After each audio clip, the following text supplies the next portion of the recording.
সাবেক পররাষ্ট্রমন্ত্রী ও আওয়ামী লীগের যুগ্ম সাধারণ সম্পাদক ডক্টর হাসান মাহমুদ ও তার পরিবারের সদস্যদের ব্যাংক হিসাব জব্দের নির্দেশ দিয়েছে Bangladesh financial intelligence unit BFIU। আজ রোববার 11 আগস্ট BFIU এর এক কর্মকর্তা এ তথ্য জানান। তিনি বলেন, BFIU ব্যাংকগুলোকে হাসান মাহমুদ ও তার স্ত্রী নুরান ফাতেমা ও মেয়ে নাফিসা জুমাইনা মাহমুদের ব্যক্তিগত ও ব্যবসায়িক ব্যাংক হিসাব নম্বরের মাধ্যমে সব ধরনের টাকা তোলা বন্ধ করতে এই নির্দেশ দিয়েছে।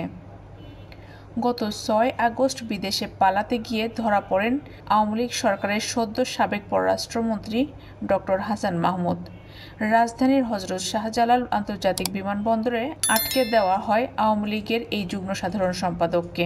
গত 5 আগস্ট প্রধানমন্ত্রীর পদ থেকে স্বৈরাচারী শেখ হাসিনার পদত্যাগের পর থেকেই লাপাত্তা ছিলেন সাবেক এই মন্ত্রী। জানা যায়, বিমানবন্দরের VIP লাউঞ্জে থাকা অবস্থায় নিরাপত্তা কর্মীরা তাকে আটক করে। বর্তমানে তাকে কোথায় রাখা হয়েছে বিষয়টি নিশ্চিত হওয়া যায়নি। এদিকে বাংলাদেশ এয়ারলাইন্সের এক কর্মী জানান, তার সার্ক ভিসা রয়েছে। সার্কভুক্ত যে কোনো দেশে যাওয়ার প্রস্তুতি নিচ্ছিলেন বলে ধারণা করা হচ্ছে।